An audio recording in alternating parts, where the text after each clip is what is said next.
तू ही आधारेणम मेरे परमात्मनम तू ही आधारेणम करो मंगलाचरण होए कल्याणनम करो मंगलाचरण होए कल्याणनम। महावीर भगवान की, शांतिनाथ भगवान की। आज पर्युषण पर्व आदि राज का प्रथम दिन आया है। उत्तम क्षमा धर्म।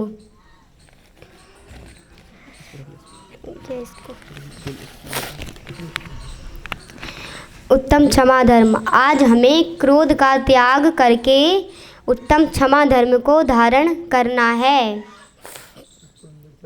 ऐसा क्रोध जो हर किसी की ज़िंदगी बर्बाद कर सकता है, तो क्यों करना चाहिए हमें ऐसा क्रोध। तो मैं आपको कहानी के माध्यम से समझाना चाहूँगी। एक राजा की सवारी निकल रही थी। तभी राजा को एक पत्थर आकर लगा। वह पत्थर जब राजा को आकर लगा तो उसने अपने सैनिकों को कहा कि जो अपराधी है उसे ढूंढकर मेरे सामने लाया जाए। उसके सैनिक जो थे वह अपराधी को ढूंढने के लिए चले गए। उन्हें एक बच्चा जो था वो दिखा, उसके हाथ में पत्थर भी था, तो वह उस बच्चे को पकड़कर ले आए। राजा जो थे उन्होंने पूछा कि तुमने मुझे पत्थर क्यों मारा।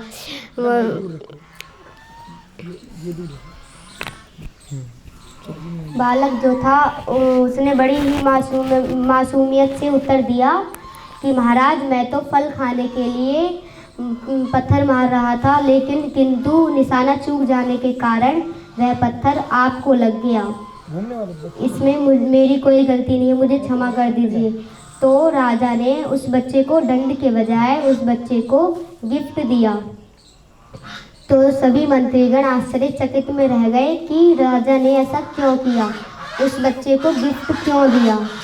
तो जब उस बच्चे को गिफ्ट दिया तो फिर राजा ने उत्तर दिया, जब एक पेड़ इतने पत्थर खा करके हमें फल दे सकता है, तो क्या मैं एक पत्थर खा करके मतलब किसी बच्चे को गिफ्ट नहीं दे सकता।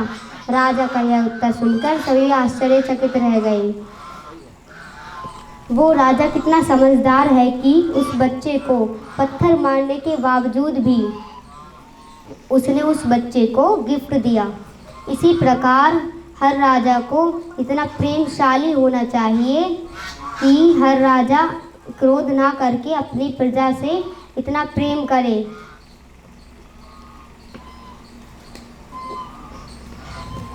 और क्रोध को भुलाकर क्षमा को धारण करके वह कार्य करना चाहिए जिससे पुण्य का आश्रय हो और हमारा कल्याण हो। क्योंकि आप स्वयं बताइए कि हमारा जीवन कितने दिन का है। जब हमारे जीवन का ही भरोसा नहीं है तो ऐसे क्रोध को क्यों जिससे मन को ठेस पहुँचे। अतः हमें क्रोध का त्याग करके उत्तम क्षमा धर्म को धारण करना चाहिए। क्रोध में आकर के व्यक्ति अपना हंसता खेलता परिवार ही नष्ट कर देता है।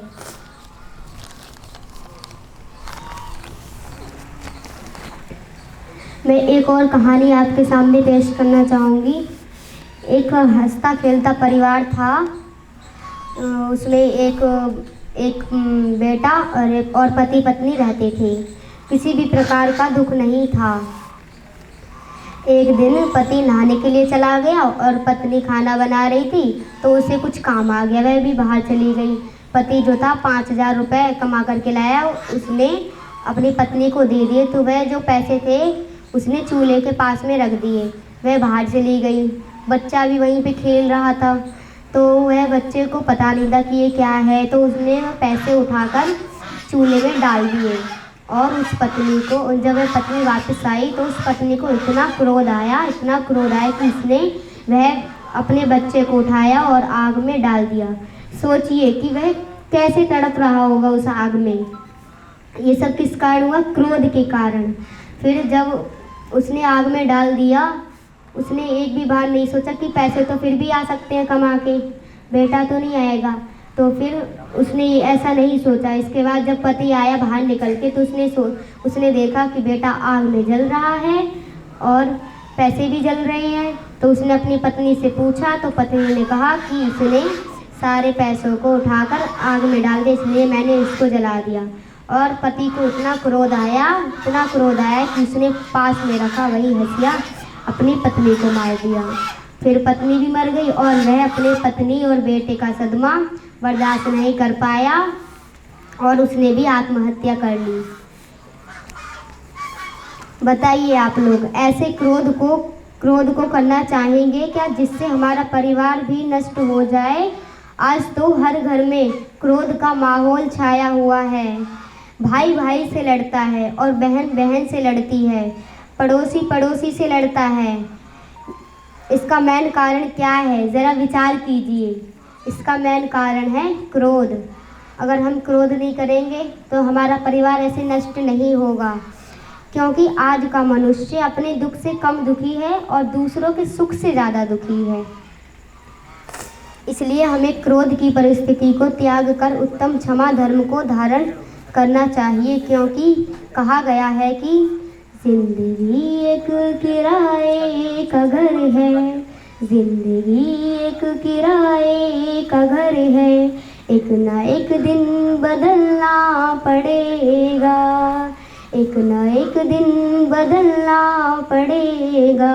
मौत जब तुझे को आवाज देगी, मौत जब तुझे को आवाज देगी, घर से बाहर निकलना पड़ेगा, घर से बाहर निकलना पड़ेगा। और कहा गया है, ध्यान से सुनिएगा, ढेर मिट्टी का हर आदमी है, बाद मरने के होना यही है, या जमीनों में तुरबत बनेगी या चिताओं में जलना पड़ेगा। जिंदगी एक किराए का घर है, एक ना एक दिन बदलना पड़ेगा। तो आप खुद बताइए कि हमें क्रोध को धारण करना चाहिए या उत्तम क्षमा को? हाँ, उत्तम क्षमा को धारण करना चाहिए। अतः हमें उत्तम क्षमा को धारण करना चाहिए। अब मैं दो मुक्तक बोलना चाहूँगी। खींचना चाहते हो अगर किसी को, खींचना चाहते हो अगर किसी को तो मधुर व्यवहार से खींचो, खींचना चाहते हो अगर किसी को तो मधुर व्यवहार से खींचो, सींचना चाहते हो अगर किसी को तो हृदय की धार से सींचो। तलवार की जीत से तो हार अच्छी है मेरे बंधुओं, तलवार की जीत से तो हार अच्छी है मेरे बंधुओं। अगर जीतना चाहते हो इंसान को तो मधुर व्यवहार से जीतो। अब मैं अपनी वाणी को विराम देती हूँ। सभी को सादर जय जिनेंद्र, जय तो जिनेंद्र। चले जाओ।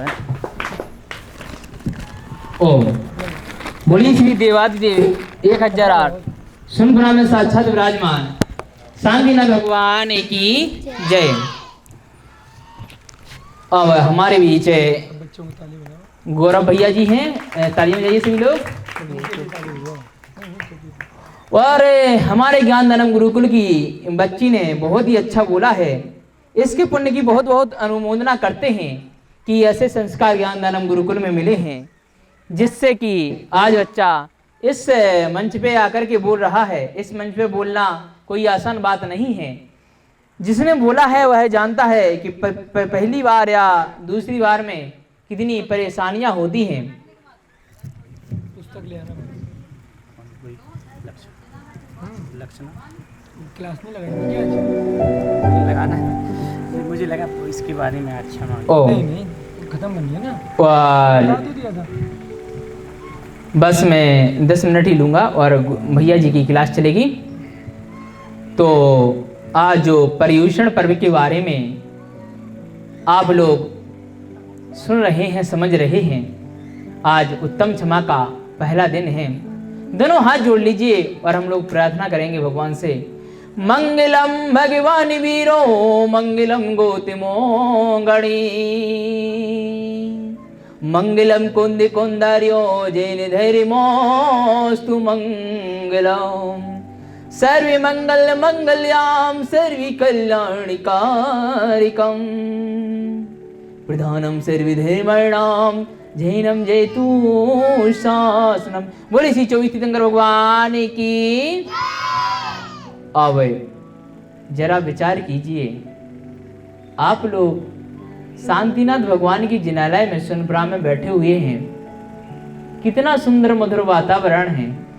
अपने घर की चिंताओं को छोड़ करके एक बार जरा यहाँ ध्यान लगा करके देखिए, आप एक स्वच्छ वातावरण में बैठे हुए हैं जहाँ पर पशु पंछी इत्यादि की सेवा की जाती है। नन्हे मुन्ने ज्ञानदानम गुरुकुल के बच्चे बैठे हुए हैं और यहाँ पर धर्म का माहौल बना हुआ है जहाँ क्षमा को उदाहरण करने की बात कही गई है। जरा विचार कीजिए, ये सौभाग्य आसानी से प्राप्त नहीं होता है। ये सौभाग्य आसानी से प्राप्त नहीं होता है। ये सौभाग्य बड़ी मुश्किल से प्राप्त होता है। लाखों में एक प्राणी होता है वह जिसे यह सौभाग्य प्राप्त होता है। इस संसार में लगभग 8 करोड़ जनसंख्या है। जरा विचार कीजिए, 8 करोड़ जनसंख्या है, लेकिन बहुत सारी जनसंख्या सिर्फ मरने और मारने में लगी गई है। यहाँ पर लिखा है, जरा विचार कीजिए, यहाँ पर क्या लिखा है? आओ आओ पर्युषण पर्व मनाएं। क्या लिखा है? आओ पर्युषण पर्व मनाएं, सबको क्षमा करें, सबको जियो और जीने दो का यह नारा हम बतलाएं सबको। क्षमा, क्षमा वह गहना है जिसे कहा गया है क्षमा वीरस भूषणम। क्या कहा गया है? क्षमा वीरस भूषणम। क्षमा वीरों का गहना होता है। क्या होता है? क्षमा वीरों का गहना होता है। क्षमा हर इंसान नहीं कर सकता है। छोटा मनुष्य तो क्षमा कर ही नहीं सकता है। क्षमा वही कर सकता है जिसमें वीरता हो। क्या हो? जिसमें वीरता हो, जो वीर कहलाता हो, अपने आप को वीर समझता हो, वह क्षमा कर सकता है। क्षमा करना आसान नहीं होता है। वैसे क्षमा 3 प्रकार की बताई गई है। पहली क्षमा मजबूरी वश क्षमा, जो मजबूरी में क्षमा करना पड़े वह मजबूरी वश क्षमा होती है। दूसरी स्वार्थ वश क्षमा, अगर किसी से स्वार्थ लगा हुआ है फिर उसको क्षमा कर देना स्वार्थ वश क्षमा होती है। एक होती है वास्तविक क्षमा। कितने प्रकार की क्षमा होती हैं? कौन कौन सी? पहली मजबूरी वश क्षमा, दूसरी, जरा विचार कीजिए सभी लोग, मेरी ओर ध्यान दीजिए, दूसरी कौन सी होती है? आप लोग इतने अच्छे वातावरण में बैठे हुए हैं, मन एकाग्र है सबका, और हम क्षमा के बारे में समझ रहे हैं। आज थोड़ा हमारा प्रोग्राम लेट शुरू हो पाया, लेकिन कल से जल्दी शुरू करने की कोशिश करनी है, क्योंकि 4 से 5 भैया जी की भी क्लास होती है। इसलिए सब कार्यक्रम का, समस्त कार्यक्रम का पूर्णतः लाभ लेना है। इस बैनर को सभी लोग ध्यान से पढ़ना, इसमें क्या क्या लिखा है, बहुत अच्छी बातें लिखी हैं इसमें। एक होती है मजबूरी वश क्षमा, एक होती है स्वार्थ वश क्षमा, एक होती है वास्तविक क्षमा। मजबूरी वश क्षमा, एक रास्ते में व्यक्ति जा रहा है, क्या कर रहा है? एक रास्ते में व्यक्ति जा रहा है, उसके सामने ईंट गिरती है। क्या गिरती है? ईंट गिरती है। जैसी वह ईंट गिरती है वह चिल्लाने लगता है, ये ईंट किसने गिराई? ये ईंट किसने गिराई? मैं उसे छोड़ूंगा नहीं। क्या कहा? ये ईंट किसने गिराई? मैं उसे छोड़ूंगा नहीं। क्रोधित हो गया। क्या हो गया? क्रोधित हो गया। क्रोधित होकर के वो पहुंचता है, रास्ते में ऊपर जाता है और चिल्लाता जाता है, मैं आज इसी ईंट से क्या करूंगा? इसे मार दूंगा, इसे आज छोड़ूंगा नहीं, मैं इसको सबक आज सिखा करके रहूंगा। ऐसा व्यक्ति सोचता जाता है, सीढ़ियां चढ़ रहा होता है, ऊपर जाता है, ऊपर देखता है कि एक पहलवान दंडक बैठक लगा रहा है। क्या कर रहा है? दंडक बैठक लगा रहा है। वह कह देता है, पहलवान पूछता है, क्यों रे, क्यों आया यहाँ पे? वह दुबला पतला व्यक्ति तुरंत शांत हो जाता है। जो गालियां दे रहा था, जो गालियां देते हुए जा रहा था, वह तुरंत शांत हो जाता है। फिर क्या कहता है? बाबूजी, ये आपकी ईंट नीचे गिर गई थी, मैं तो सिर्फ देने के लिए आया था। समझ आई बात? नहीं आई? नहीं आई? यहां से वो क्रोधित होकर के जा रहा था, वहां क्या किया? बाबूजी, आपकी ईंट गिर गई थी नीचे, तो मैं देने के लिए आया हूं। वह समझता था कि अगर मैंने इसके सामने क्रोध किया तो ये मुझे हानि पहुंचा देगा। वह धीरे नीचे नीचे आया और कहता हुआ आया, आज मैं बच गया, बाल बाल बच गया। ये होती है मजबूरी व क्षमा, स्वार्थ व क्षमा। एक आंटी जी गई, कहाँ गई? साड़ी की दुकान पे। साड़ी की दुकान पे गई, उन्होंने एक साड़ी दिखाई, दूसरी साड़ी दिखाई, तीसरी साड़ी दिखाई। आंटी जी को साड़ी पसंद नहीं आई, उन्हें वार फैशन वाली साड़ी चाहिए थी। दुकानदार परेशान हो गया। दुकानदार कहने लगा कि आंटी जी आपको जैसी साड़ी चाहिए आप एक और बता दीजिए, मैं निकालता हूँ। तो उन्होंने इधर उधर से द्वारा निकाला, वह साड़ियों का थान निकाला। साड़ियाँ 150 जितनी भी होती गई, लेकिन ढेर लग गया साड़ियों का। आंटी जी को साड़ी पसंद नहीं आई। दुकानदार अंदर ही अंदर मन में गालियां दे रहा है, मन ही मन क्लेशित हो रहा है, लेकिन उसको साड़ियां पसंद नहीं आने के कारण मन ही मन दुखी भी हो रहा है। लेकिन वह ये भी सोच रहा है कि अगर मैंने आंटी जी को कुछ कह दिया तो दोबारा ये हमारी दुकान पर नहीं आएंगे और हमारा लॉस हो जाएगा। क्या हो जाएगा? लॉस। लॉस मतलब क्या होती है? हानि, यानी नुकसान। क्या होता है? नुकसान। तो ये होती है स्वार्थ व क्षमा। क्या होती है? स्वार्थ व क्षमा।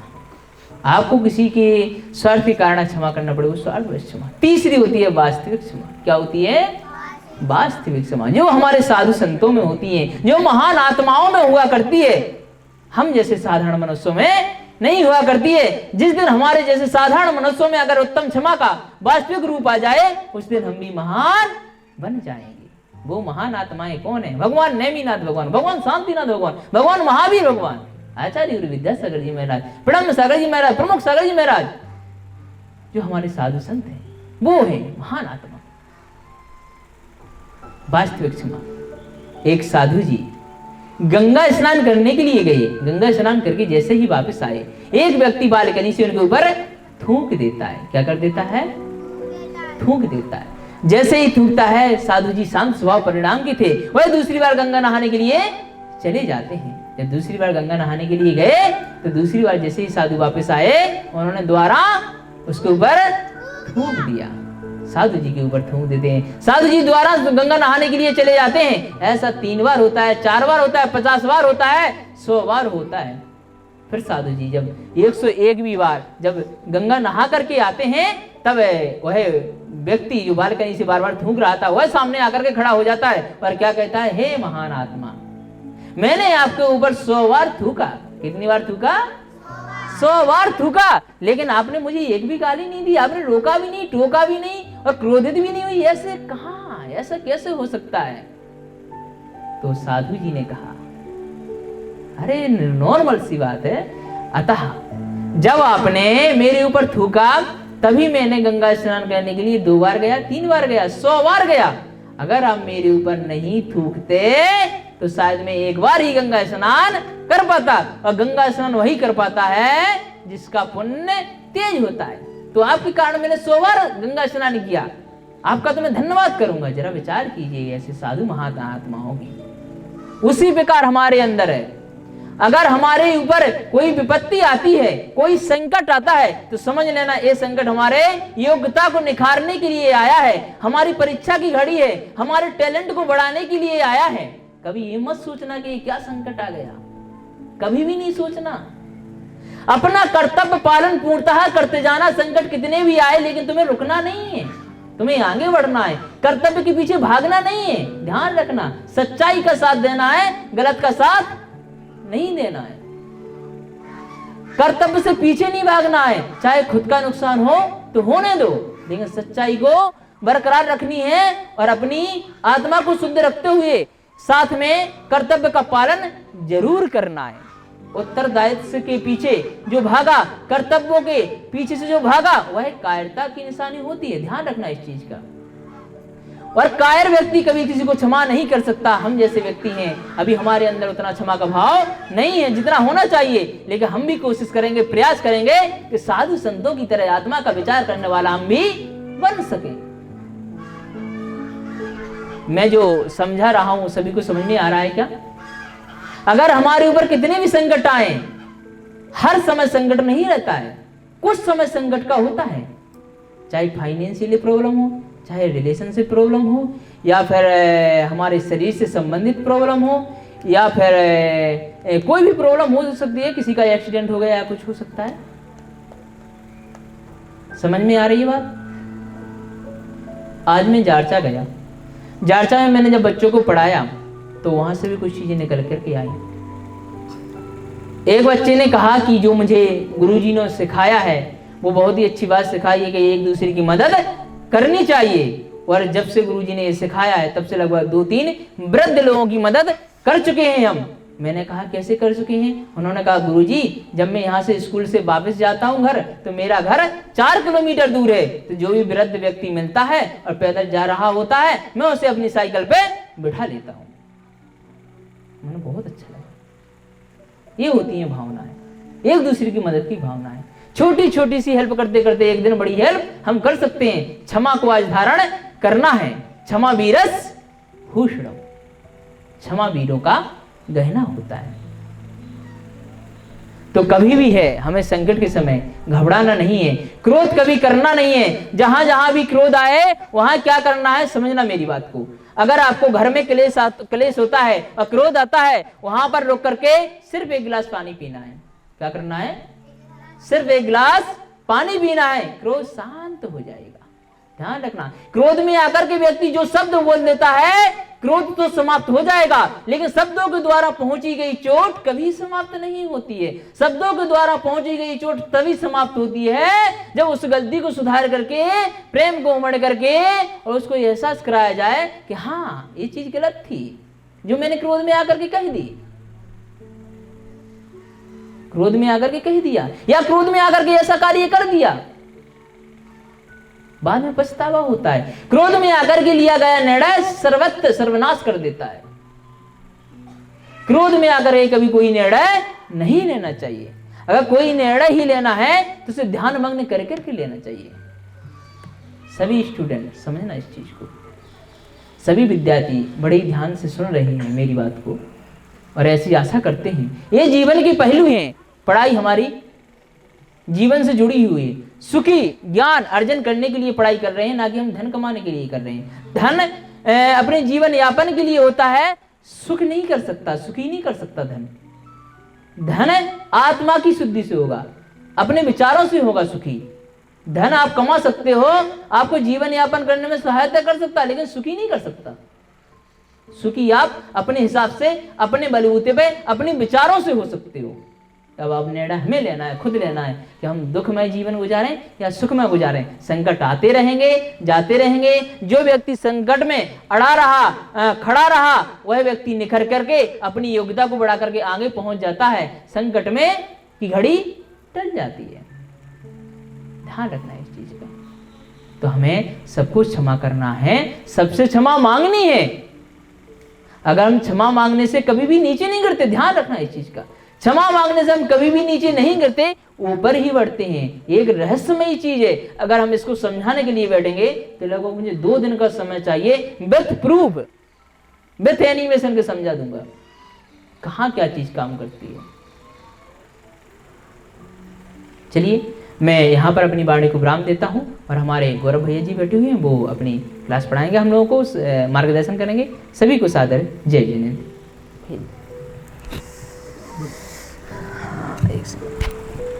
जवाब